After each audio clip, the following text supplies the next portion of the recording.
Hello everyone, welcome to We the People, a podcast dedicated to all things anime, from the perspectives of an advanced viewer, casual, and beginner. I am your one and only host back from the grave, Daniel Posada. Sorry about that guys, I know it's been a while since you've heard my lovely, lovely voice. My laptop was in huge disarray, it just finally gave out. I had that laptop for like 9 years, so it finally gave out, and I got a new one, I finally got it. There was a lot of hassle. It got sent to the wrong place. I had to get it shipped back to me. So yeah, after a lot of that, I finally have it here. It works great. I love it. Uh, so yeah, uh, and then I think Malcolm's out of town this week, and then Jake's busy. So this time it'll be my turn to do a Senpai suggests. So in today's episode, oh, and if my voice is a little hoarse and I'm a little quiet, sorry about that.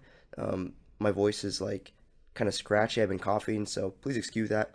I'll be a little quiet this episode, but yeah. So in today's episode, we'll be discussing my most favorite anime franchise of all time, that being the Fate franchise. I won't be going into spoiler territory, or at least I'll be trying my best at least, and I'll give you a heads up. And I'll be mostly focusing on the big hitters of the franchise, as if I discussed every single Fate medium that there possibly was out there, we'd be here forever. So with that said, the way it's going to work, our little roadmap for today, we're going to start with the original Fate Stay Night visual novel. From there, we'll talk about some other Fate animes related to that, and then we'll finally finish off with Fate Grand Order, the mobile game. So strap in and enjoy a laid-back lecture from yours truly, Professor Daniel. Alright, so the one that started it all, originally written by Kinoko Nasu and illustrated by Takashi Takeuchi, uh, it was developed and published by Type Moon, and this is the visual novel that kicked off the entire Fate franchise. So the setting is that there's seven mages fighting in a huge battle royale called the Holy Grail War, and they're all vying for the coveted Holy Grail, which in this case is an omnipotent wish-granting device. In addition to themselves, each mage basically summons like a partner. The partner is what's called like a servant. Uh, it's either like a famous hero or person from history that gains tremendous power and is like way stronger than any mere ordinary human. Servants are split up into seven different classes that each grant them different like abilities. There's saber, which obviously they use swords. Archers, bowmen, kind of. Lancers, riders, casters, assassins, and berserkers. Uh, in Fate Stay Night, the story follows our main protagonist, Shiro Emiya, and he accidentally like gets wound up in all of this. He's like not qualified at all to be a mage, but he somehow gets his way into the Holy Grail War, and he summons Saber as his servant. I'm not gonna spoil her identity because that's big spoilers, but I'm not. So yeah, let's see. The actual visual novel itself is split up within itself for three different routes. Uh, in it, there's the Fate route, then there's what's called Unlimited Blade Works, and finally there's Heaven's Feel. Uh, and each route is dramatically different from the others.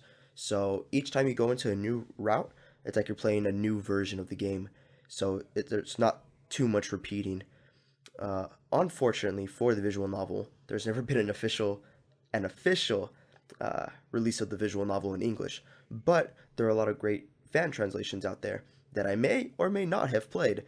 So all I'm gonna say is that if you enjoy reading, you enjoy playing visual novels, and you're willing to invest the time into the game, uh, trust me, you will not be betrayed. I really enjoyed it. I think that was probably my first visual novel that I ever played was Fate Stay Night, and it was really fun. I really enjoyed it.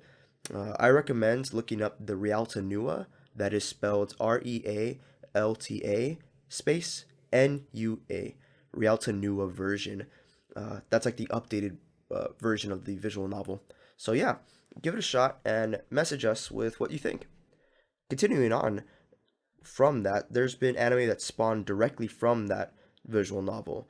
Unfortunately, Fate was never adapted, but Unlimited Blade Works and Heaven's Feel were both. So right now, uh, as of the current date of September 29th, 2019, there's two out. Like I said, Unlimited Blade Works and Heaven's Feel, both by Studio Ufotable, which is my most favorite studio. Freaking love them. They do an amazing job. Uh, if you've never heard of them, check out the Fate stuff. Check out, what is it? Demon Slayer, that's out currently.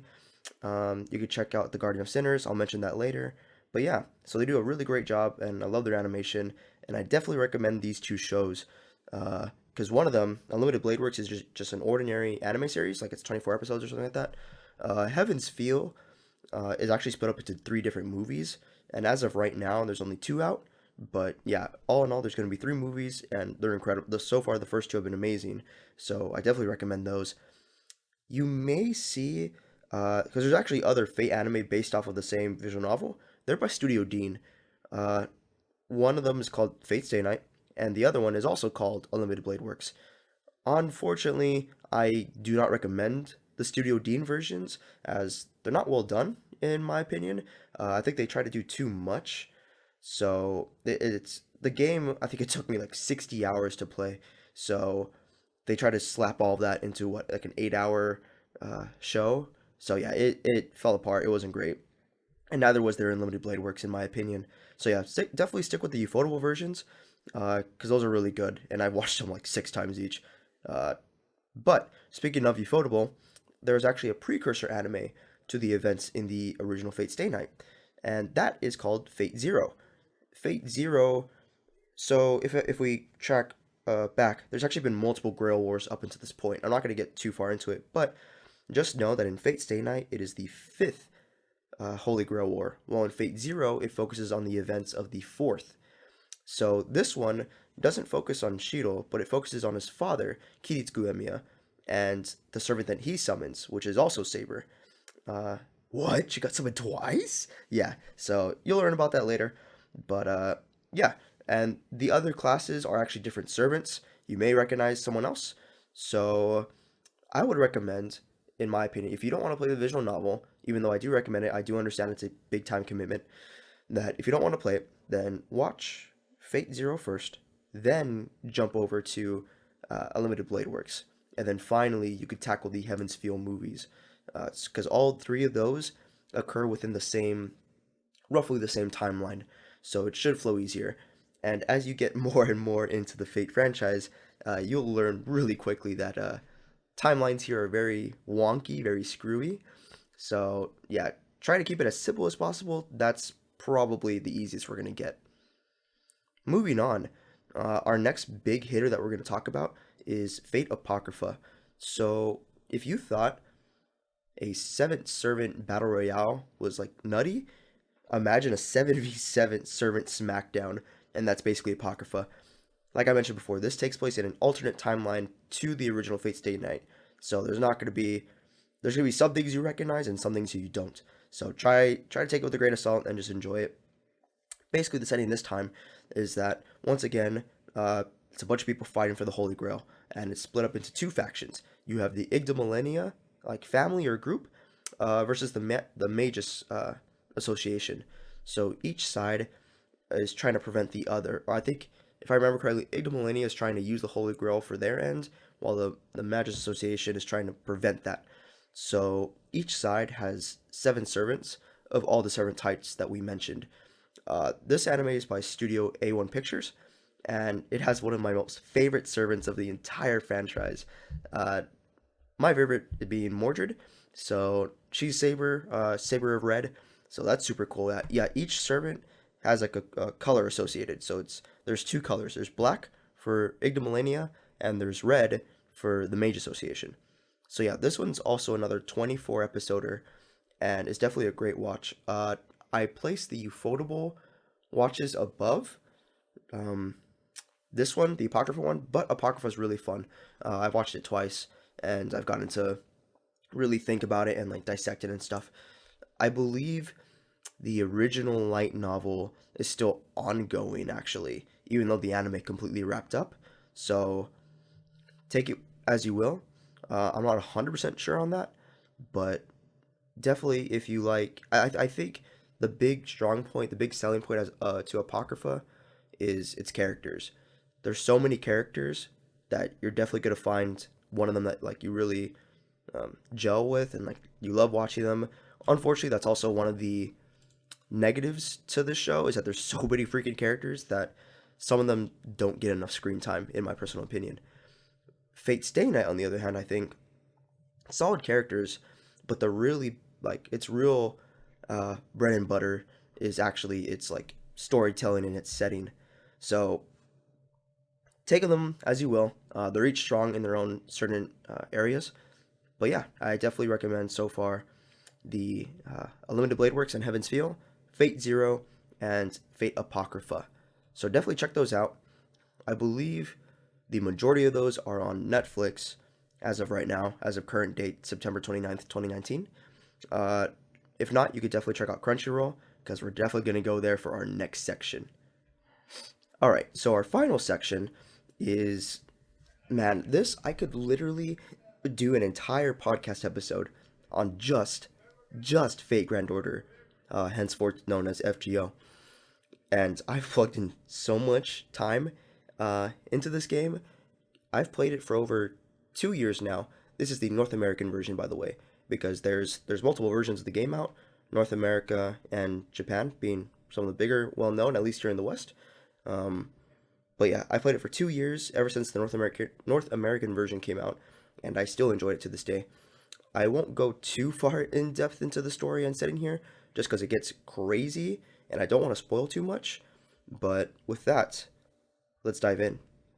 So once again, unfortunately, we are in a different timeline, so keep it separate from both Apocrypha and the original Fate Stay Night stuff. So the setting this time, you are a master candidate that works at a remote location in a frozen mountainside dish called Chaldea. Human history is constantly being observed here through the lens of Sheba. Basically, think about it's like this like projection of Earth, a smaller version, and it lights up. And whenever it's lit up, that means good. Human history is continuing. We're all good to go. But then one day, that light goes out in Sheba, and you become the only master candidate that's able to go out, and basically your job at this point is to correct these irregularities, or what's called singularities in the game, that have popped up, and you have to travel back in time to avoid the complete incineration of human history. Yeah, I know, no pressure, right? Each singularity focuses on a different point in history, with different servants being the main focal point of each story. Think about each singularity as its own different chapter within the game. Some servants like keep popping up, and some others don't. So you'll have your fill of which singularities become your favorite. Right now, the game is currently North America currently is in part 1.5, where part 1 is the singularities and stuff. Part 1.5 is kind of filler, and Japan is in part 2. I won't be going into that part, just because I don't personally play the Japanese version, so I wouldn't know too much. But as of the North American version, yeah, you go, singularities, fix them, crazy stories. As of right now, well, as there will be, right? There will be 7 singularities, main singularities, and each one has strong storytelling points. Some of them lack stuff. I think the prologue's good, and then some of the beginner ones are okay, but then 6 and 7 are amazing. And 6 and 7 being the best ones are actually getting animes. I'll dive into that in a little bit. We're getting a little off topic here. So in this case, you are a master candidate, and you get different servants in the game. And the way it works is that in the original Fate Stay Night, an ordinary mage can only power with their mana up to 1 servant. Any more than that would be too hard. In this case, however, Chaldea supports each servant by giving mana through that way. So the master, aka you in the game, you are able to control a lot of servants. There's like over 100, at least in the North American version. So you can collect a whole lot of servants. You get to pick and choose who you want to play with. Each of the different classes. There's more than the 7. I won't go into that. But just know that there's more than the 7 classes that we originally learned about. And the way the game works is that you build a team of 6 servants, and when you go to battle, the way you fight is by selecting cards, and each card does a different thing. Each servant gets 5 cards, and the card types that they get are all different. So, my biggest piece of advice, if you want to get into this game, never delete a servant. I made this mistake pretty early on. So, what I mean by that is just because you already have a saber in the game, right, doesn't mean that every saber does the same thing. And there's a lot of game mechanics revolving around the, I guess, classes of the game. It's kind of like rock, paper, scissors. Kind of think of Pokemon, honestly, where like fire beats this, um, grass beats whatever. So in the game, it works that saber beats lancer, lancer beats archer, and archer beats saber. And then you go down to the next one. Rider beats caster, caster beats assassin, assassin beats rider, and then berserker does 1.5 times damage to every single class, but in turn gets 1.5 times damage to themselves. So each servant, along with different card types, also gets different skills, and those skills do different things, so you get my point. To reiterate, just because you have one of a class does not mean you have all of them. Keep every servant that you get. You never know. Maybe you'll grow to even like some servants that you didn't even know about. So definitely give it a shot. Going back to the thing that I mentioned beforehand about the anime. Um, if you're not sure yet if you want to play the game, because maybe video games aren't your type of thing, and that's cool. As of today, once again, date is September 29th, 2019, there is an OVA, an original video animation, that focuses on the prologue of FGO. And that one's on Crunchyroll. I've watched it, I think, 2 times. I enjoy it. It does a well job of introducing the entire setting, and the animation's good. Then, either I think next week or the week after today, Fate Grand Order, Absolute Demonic Front Babylonia by Studio Cloverworks comes out. And it focuses on the 7th singularity of the game, and it's definitely in my top 2. The storytelling was incredible, the character development was great. I think the way they're going to tackle that, I'm not sure if they're going to like make you assume that you know what's happened, or if they're going to give like a really quick rundown of what's happened up to this point, because there's certain things that you may want to know that occur like in the 4th and 5th singularities that give context, but I think for the most part, you should be fine just diving into the 7th singularity. Once again, the name of it is, the entire name is Fate Grand Order, Absolute Demonic Front, Babylonia. Then, the other singularity that I was talking about, which is my personal favorite, is Camelot. And Camelot actually is getting a movie as opposed to like a series. That one is going to come out in 2020, I believe. Maybe 2021. I think it's 2020, but we'll see. So yeah, if you're not sure, definitely give those animes a watch. But overall, I definitely super recommend the game. The biggest thing about it is that it's mobile. You just get your phone, your iPhone, your Android, your smartphone, whatever. You could play it on your commute to work, school, in the bathroom, wherever. But I will say, the game, if you remember, is a gacha. So remember our episode that we were the people did, about gachas. And just make sure, enjoy the game. If you want to spend money on the game to get certain servants or certain whatever, you can. But just spend wisely. Because these could definitely just suck you in really quickly without you even realizing it. Yeah. So the Fate franchise has so much to offer. Like, it is ridiculous. There are so many other animes that I didn't mention, that I didn't really delve into. If you enjoy like detective stuff, detective work, there is Lord Elmaloy II, Case Files, Rail Zeppelin. That is all one name of the anime. That's like a detective one that features one of the characters actually from Fate Zero, but in the future. That's more of like a detective one. It's really cool. I just finished watching it today actually, and I really enjoyed it. If you're into like magical girl stuff, there's Fate Collide Liner that focuses on one of the main characters in Fate Stay Night, Ilya. So it's weird. It's good and weird. So take it with a grain of salt. And then outside of that, oh man, there's so many other like light novels, manga. There's just so much other mediums, drama CDs. The Fate franchise in and of itself is such a huge monster. If you enjoyed the original Fate Stay Night visual novel, you can also there's like a sequel to that. It's called Fate Ataraxia. That one also, once again, does not have an original English release, and I may or may not have played it, but look it up. And I definitely enjoyed it. It functions differently than in the main game, but it's still fun. If at that point you finish everything somehow, some way, right? It's taken me a couple years to get all this caught up. If you're still wanting more, uh, not only is it just limited to the Fate universe, but the expanded universe, the Marvel Cinematic, no, the expanded universe in this, it's called the Nasu verse after Kinoko Nasu, because he's also done what's called Kara no Kyokai, or the Garden of Sinners, and that one's a really great movie series. That's a 7 movie wide watch, and it happens in the same universe that Fate Stay Night takes place in. I definitely recommend it. It is also done by Studio Ufotable, so super fun watch. I really enjoyed it. Another popular visual novel that also resides in the same universe is Tsukihime. Uh, that one deals more with like vampires and stuff. It was interesting. There was supposedly supposed to be a remake of it, but that supposed rumor's been going on for years now. So don't keep your hopes up. If you really wanna, if you really, really, really wanna watch it, there is an anime. I don't recommend it, but definitely play the visual novel. There's also a manga out for one of the routes. So if you want to check that out, you more than welcome to, because that also fits into the Nasuverse.